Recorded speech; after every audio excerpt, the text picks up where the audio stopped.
This is part of the BocaPhysics series on electromagnetism. In today's lecture, I'm going to discuss the angular momentum associated with electromagnetic fields. I'm going to first talk about Feynman's disk paradox, which is famously proposed by Richard Feynman. In case you've got at the center of a plastic disk or an insulating disk, a coil, a current-carrying coil. And around the perimeter of this disk, you have embedded charged metal balls. So let's suppose that you reduce the current or maybe interrupt it completely. What happens is the magnetic field will collapse inside the solenoid. In accordance with Faraday's law, accompanying that changing magnetic field, there will also be an induced electric field. That electric field will give rise to a torque on these metal balls, and hence the disk will begin to rotate. So the paradox is, well, apparently beforehand the disk or the system didn't appear to have any angular momentum, but then yet afterwards, after you interrupt the current, now the disk appears to have angular momentum. So where did it come from? And the answer is the fields themselves store or harbor electromagnetic fields. We've already seen that fields harbor energy and transport energy, and they also harbor linear momentum as well. So as a reminder,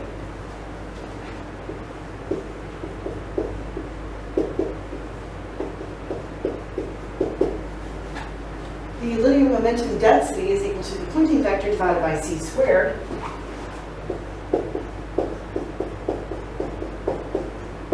And that together is equal to epsilon naught times the cross product of the electric field and the magnetic field. But we're interested in angular momentum here.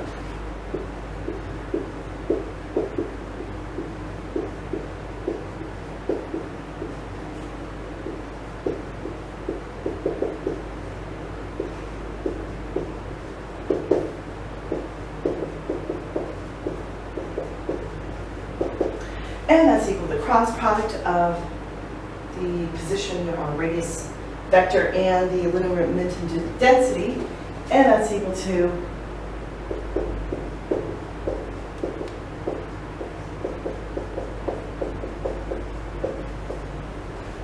epsilon naught cross product of the radius and the cross product of the electric and magnetic fields.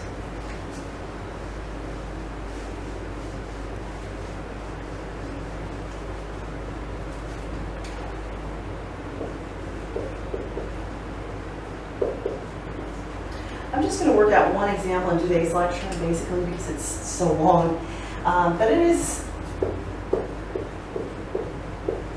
I think, my favorite version of Feynman disk paradox. A lot of authors use solenoids, and then if you make the approximation, well, the solenoid is infinitely long. Well, what does that say about the fringing fields? How do those affect our calculation of the angular momentum? And with Sharma's model, you don't have to worry about that because basically you're dealing with a sphere. And spheres are always nice and, well, easy is not the word for it, but let's say there aren't any of those extraneous or tangential issues that could creep in. So anyway, the model is by Sharma, and that was first published in the 1988 American Journal of Physics article. The reference is on the BocaPhysics website, the full references. And then Griffiths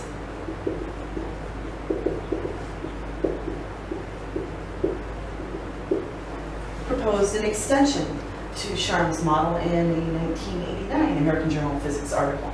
So the system goes like this. You have a uniformly magnetized sphere .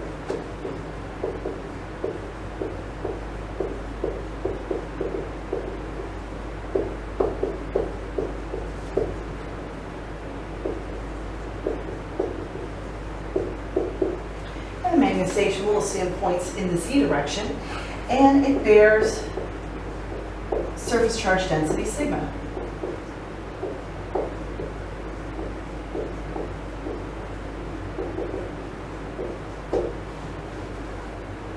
I first want to calculate what the angular momentum or what angular momentum is stored in these fields, and then we're going to do this problem two different ways. First way, due to Sharma, we'll assume that the sphere is discharged, and we'll calculate, well, what are the changes to the mechanical angular momentum, shall we say, as it occurs. And then also, according to Griffiths contribution was to say, well, let's assume that we heat the sphere up so that the magnetization goes away, and then what happens to the angular momentum of the fields after that, and how much is gained by the mechanically, shall we say.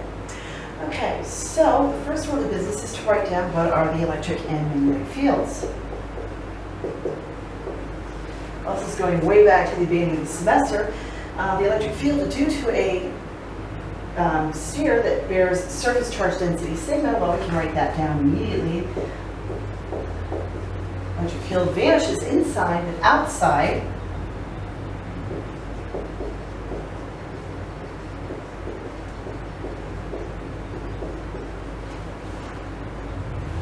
It's equal to sigma r, big R, where big R is the radius of the sphere, squared, over epsilon naught little r squared, where little r represents the distance from the center of the sphere.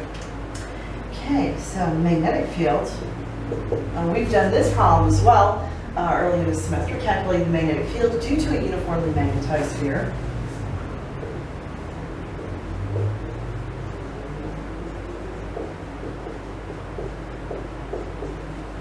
And the magnetic field inside is uniform, it's just equal to 2/3 mu naught magnetization, and of course in the z direction. Outside,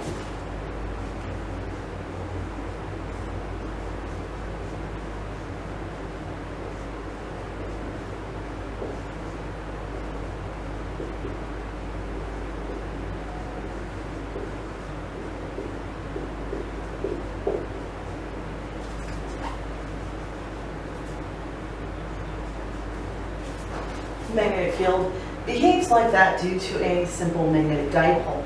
So in other words, that'll be mu naught magnetic dipole moment over 4 pi r cubed, where r is the distance from the center of the sphere, times 2 cosine theta in the radial direction plus sine theta in the theta direction. So let's first calculate E cross B.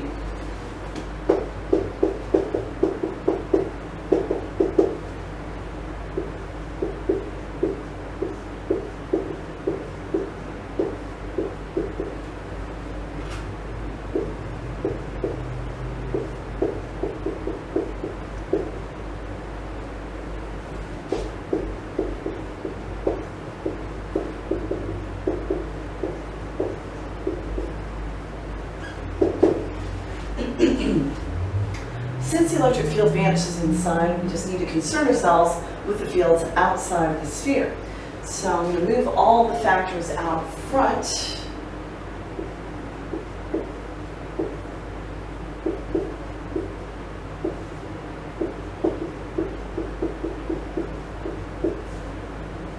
that's mu naught magnetic dipole moment times surface charge density times radius of the sphere squared over epsilon naught 4 pi. Radius of observation point, field point if you will, raised to the 5th power. Take the cross product here, r cross r, that of course goes to 0, and we are left with sine theta times r cross theta. R cross theta is just going to be in the phi direction.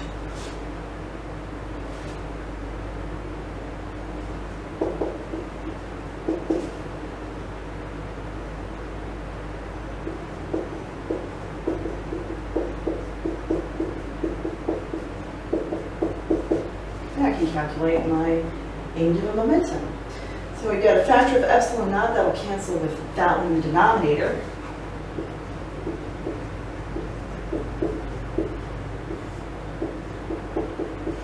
Furthermore, we have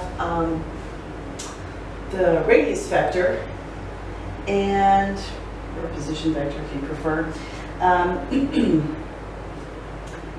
The magnitude of this will cancel with one of those. So this will be r to the 4th.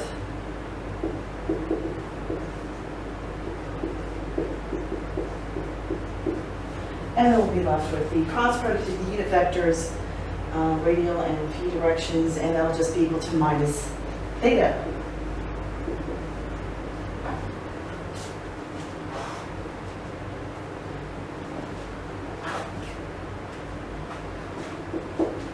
And at this stage too, I'm going to replace the dipole moment by the magnetization an expression involving the magnetization, and I also want to replace sigma by the charge per unit area.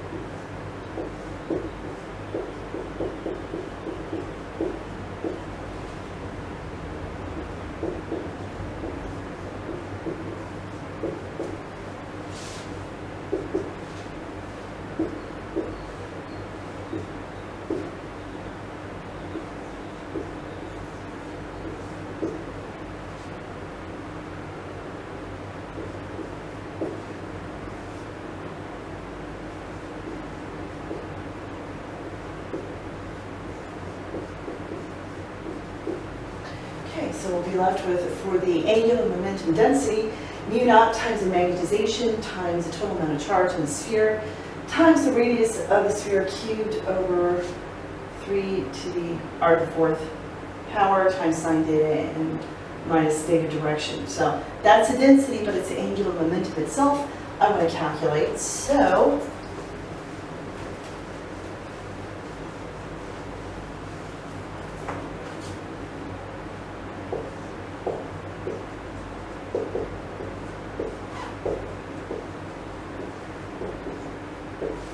we need to integrate the angular momentum density over all space, but it vanishes inside, so basically we're integrating from the surface of the sphere out to infinity.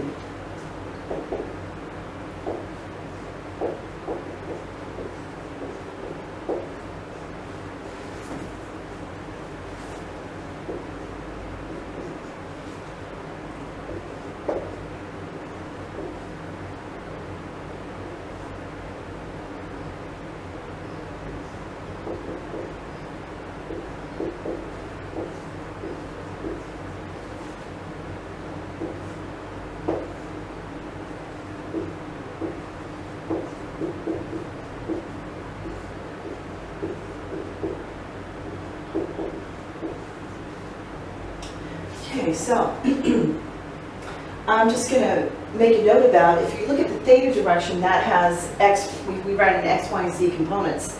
The x and y components are going to have factors of cosine phi and sine phi respectively. Well, when you integrate cosine phi or sine phi all over from 0 to 2 pi, those terms are going to vanish. So the only term that will be left over is the z component, which gives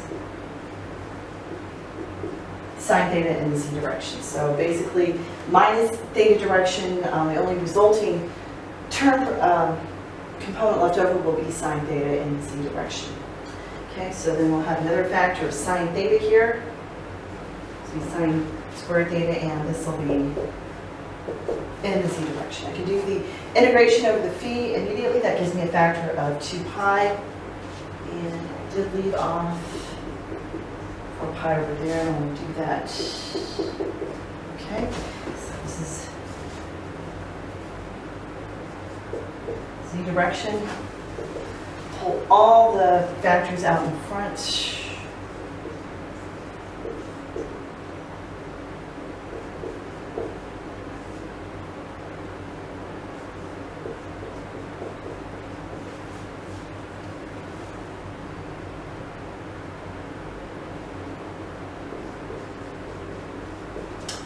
Again, phi integral gives a factor of 2 pi.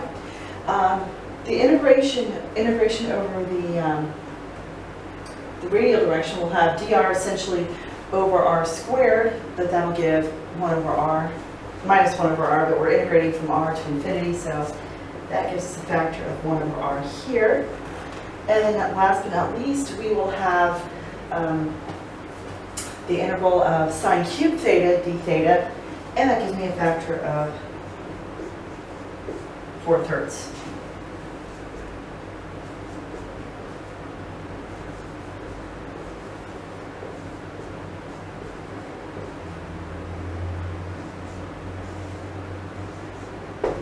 And there's your answer for the amount of angular momentum associated with the fields. That's equal to 2 mu naught magnetization times the total charge on the sphere times the radius of the sphere squared over 9. And I'll leave that up there for a moment.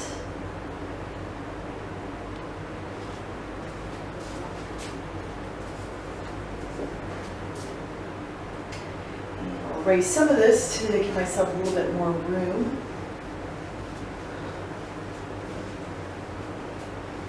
In fact, I'll move this up here.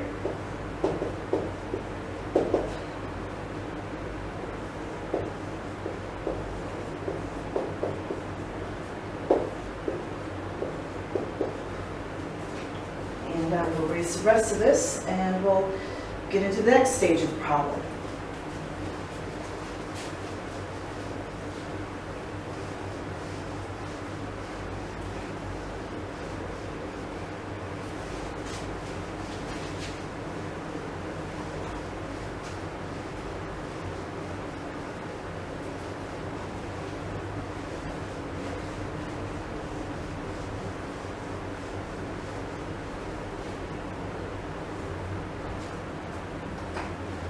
Okay, so now let's move into the second stage of this problem. Now we've got angular momentum stored by the fields. Now what happens when you connect up a wire, for instance,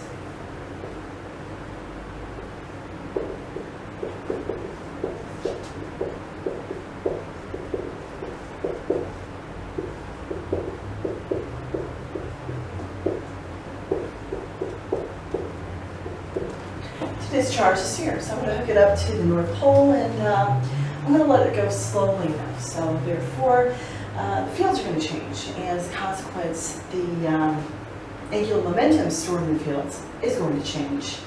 And we'll see what happens here. Okay, so how do I want to proceed? Well, I'm going to need to calculate, there's going to be current flowing over the surface because it's being discharged, and also there'll be a torque induced. So I'm going to calculate the force using the Lorentz Force law.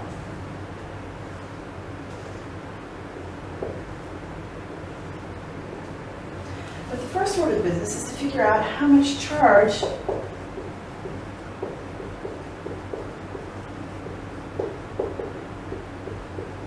is south of the angle theta.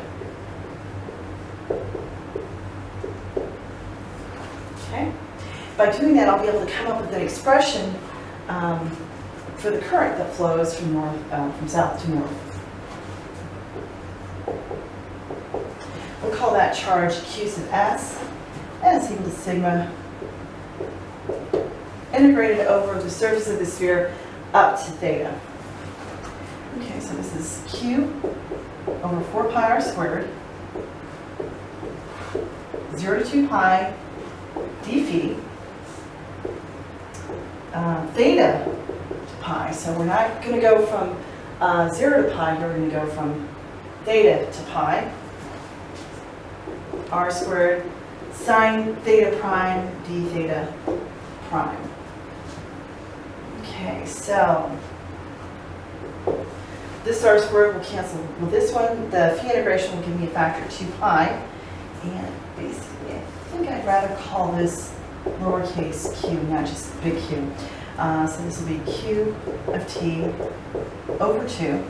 And I'm going to integrate over this, which is minus cosine theta prime theta pi, which will give me 1 plus cosine theta. The current that flows is going to be 1 over 2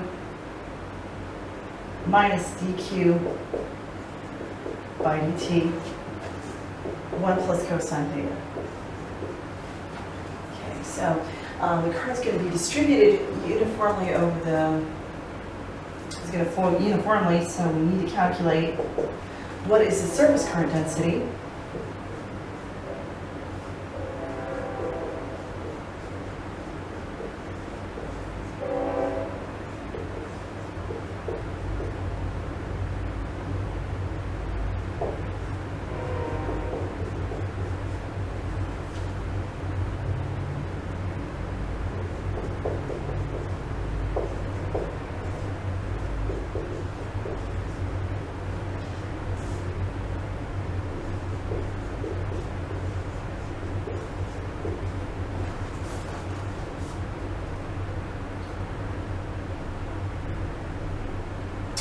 sure I didn't leave anything off. So it's 1 over 4 pi, 1 plus cosine theta over sine theta dq by dt in the theta direction. Okay, so what is the Lorentz force?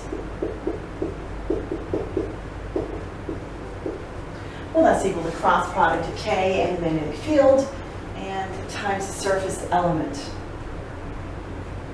What's the magnetic field here? Which one do we use? Well, as it turns out, since we are evaluating the surface of the sphere, the proper thing to do is to take the average of the field inside and outside. We just wrote this down in the beginning part of the problem, although we did not take the average in this case.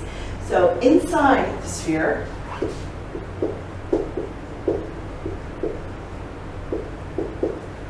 the magnetic field is 2/3 mu naught times magnetization in the z direction plus mu naught m over 4 pi r cubed 2 cosine theta radial direction plus sine theta in the theta direction. Now, because we were evaluating this just outside the sphere, I can replace little r cubed by big R cubed. And of course, we're going to factor 1/2 out to the side because we're taking the average of the interior and the exterior fields. I also want to write the magnetic dipole moment in terms of the magnetization. And that is just equal to big M times 4 pi R cubed over 3. So this 4R cubed cancels with this one. And I'm going to factor some quantities out. Let's pull out mu naught m over 6.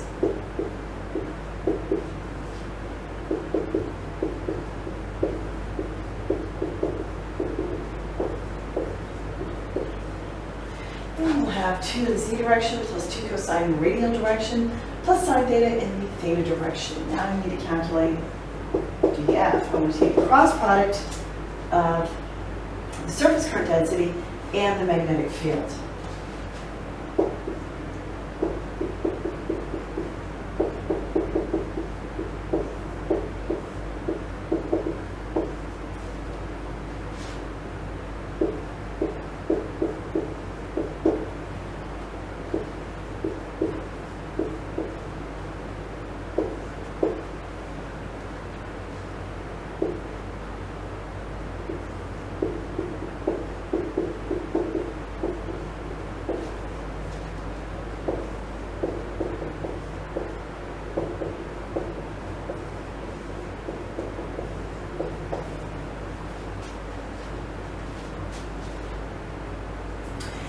Okay, so this final term drops out because we're taking the cross product of the theta directions.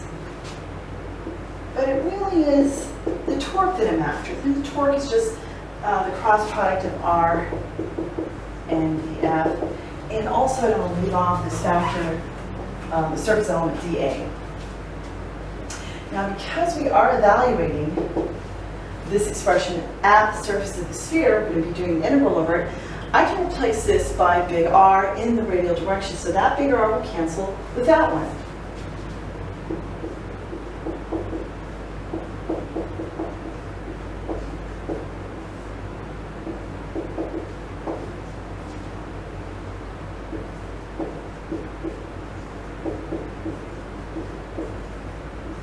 Moreover, because both of these two surviving terms have a factor of 2, I can factor those out, and that'll leave me with a factor of 3 in the denominator out front.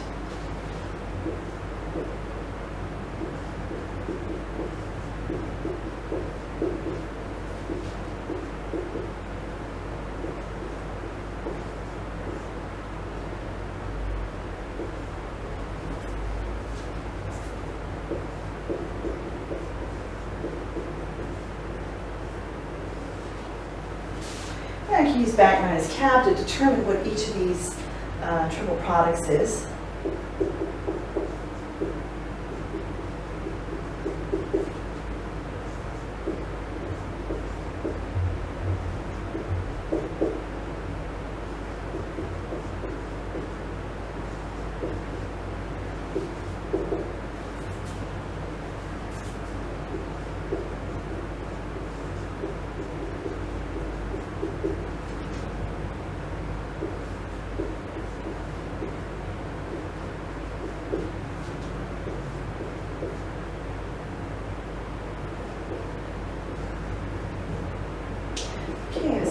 terms drop out because we take the dot product of the radial unit vector and the theta unit director. Those are orthogonal to each other, so that's equal to 0.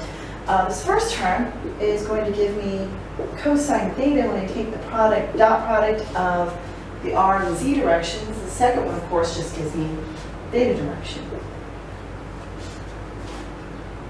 Therefore, I'm going to have these two together. It gives me a factor of 2. That'll cancel with one of those 2's.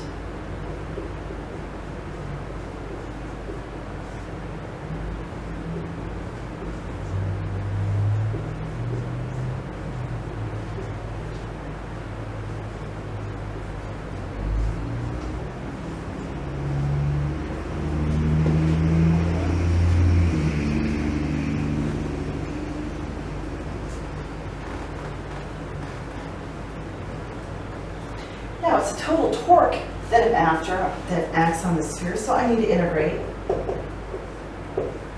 this dn, and that, again, we'll leave off factors dA over here.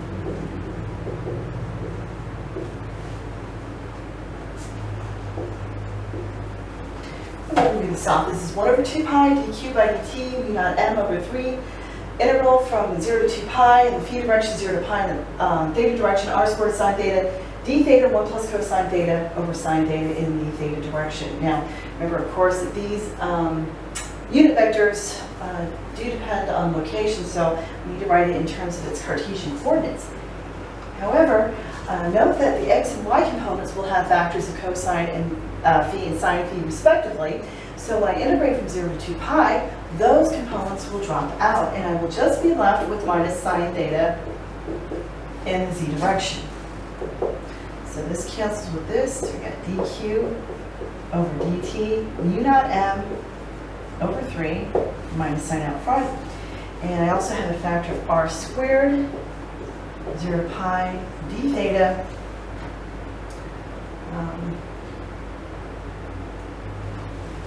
I also have another factor of cosine theta there that I don't want to leave out from over here. So it's 1 plus cosine theta and 2 cosine theta in the theta direction. So it's my cosine theta plus cosine squared theta times sine theta in the z direction, which of course I can't pull out of the integral.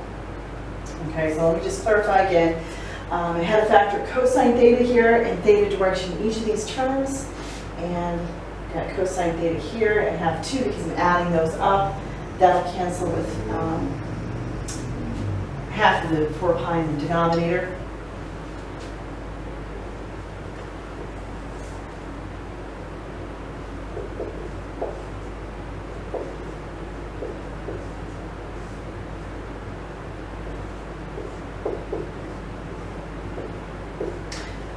This, the first term is just going to drop out. Sine squared theta over 2.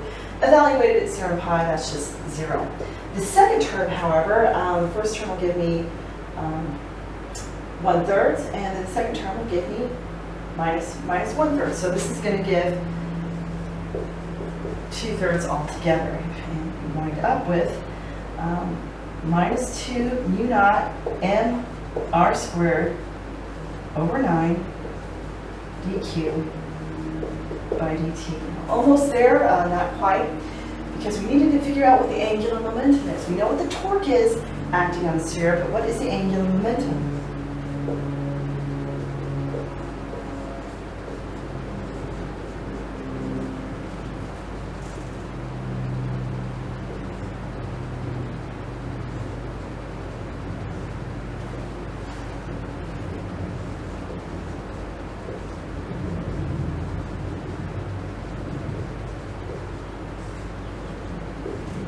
sphere is being discharged, starting with total charge big Q and winding up with no charge 0. And this dt is going to cancel with this one, and so we have minus 2 mu naught mr squared over 9. And doing the math, we'll wind up with 2 mu naught q mr squared over 9. And lo and behold, that was the same angular momentum that was stored in the fields initially. So after discharging, the sphere is going to rotate, and we'll have a mechanical angular momentum of exactly the same amount that was lost by the fields. Okay? So take a minute just to soak that all in. This is a really long problem, and very easy to get tripped up on signs and trigonometric functions. You lose track of who knows what. But anyway, after all this work, we did arrive with the same answer, and also let me not leave off the z direction. Okay?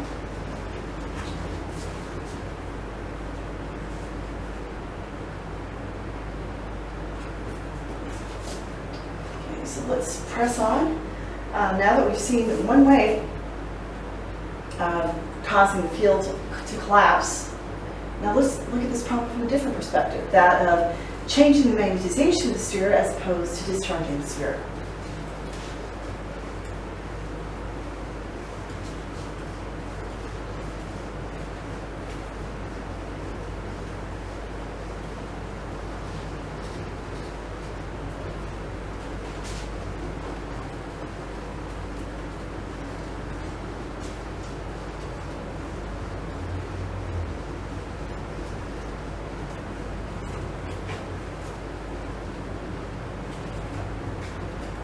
Okay, so now see how electromagnetic fields store angular momentum, and how when one of the other fields collapses, how that stored angular momentum in the fields goes into mechanical angular momentum. Now let's look at a second way of doing this problem.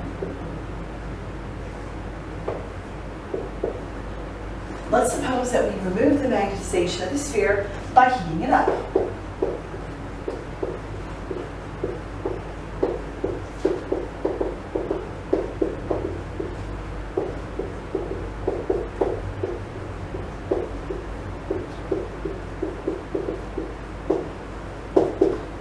Once again that this process takes place slowly enough. Well, if the magnetization is removed, then the magnetic field will collapse. Magnetic field is initially given by 2/3 mu naught m in the z direction. Okay, so as the magnetic field changes, according to Faraday's law, there will be an induced electric field.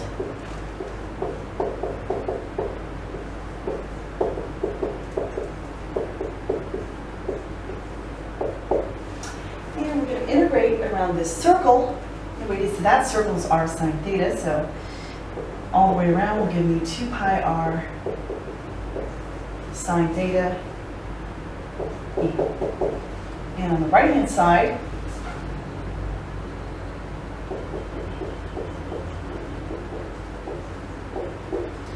got minus pi r sine theta squared, 2/3 mu naught m or dm by dt.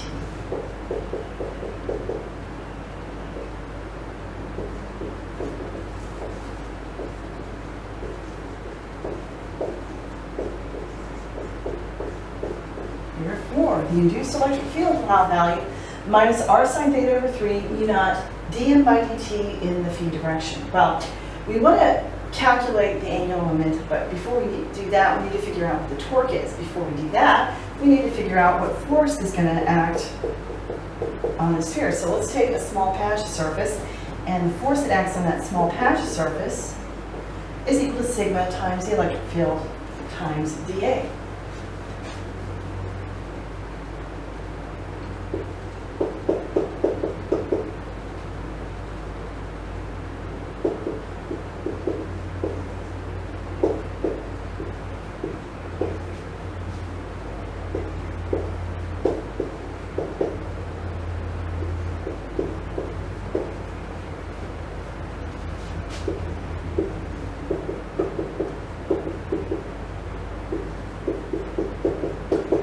I come up with an expression for the differential force, I can figure out an expression for the differential torque.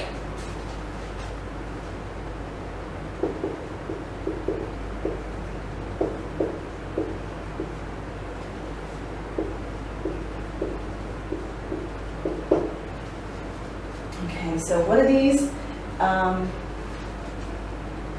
going to give rise to another one in the numerator, and then we're taking the cross product of r and phi, which is just equal to minus theta.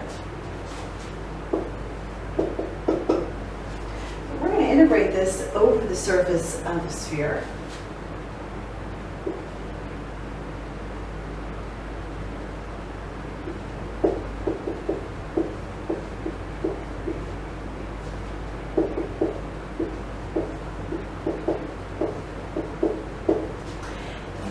So therefore we're going to replace the little r's by the big R's.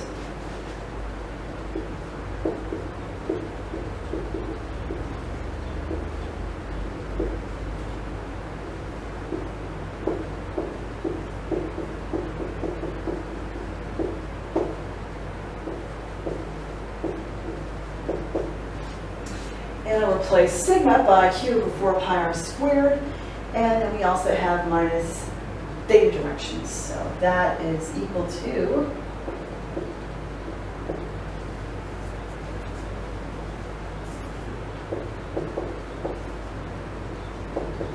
sine theta in the z direction, and minus sign up front as well.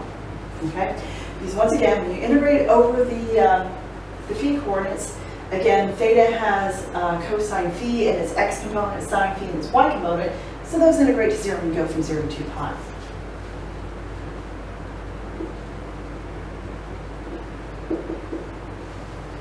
So I'm going to cancel with this one.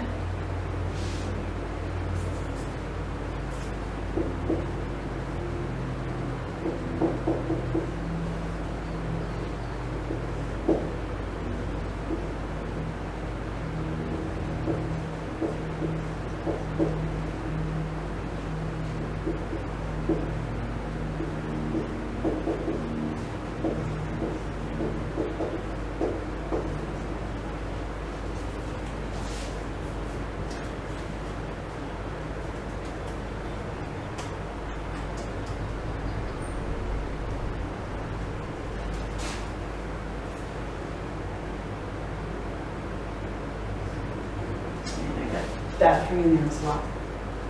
Okay? When I do the math here, this will give me a value of 4/3.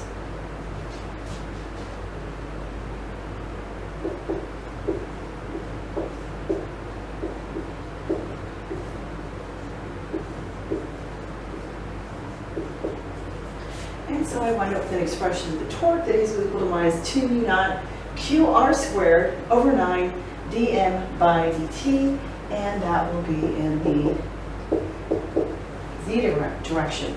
Well, it's the angular momentum that I'm after, so I'm going to integrate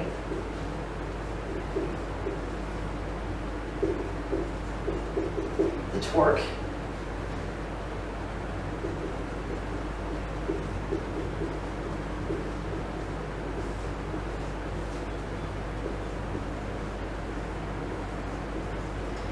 start with the sphere fully magnetized with magnetization n going down to 0.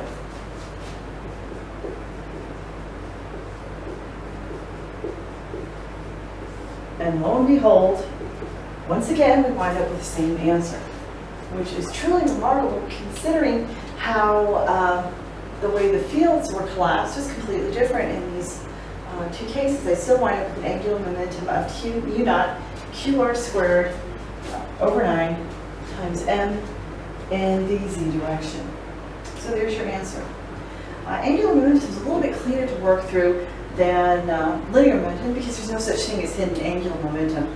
The spheres will actually start to rotate, so you don't run into all this thorny kind of issues that you had with handling linear momentum. Okay? So that completes today's lecture.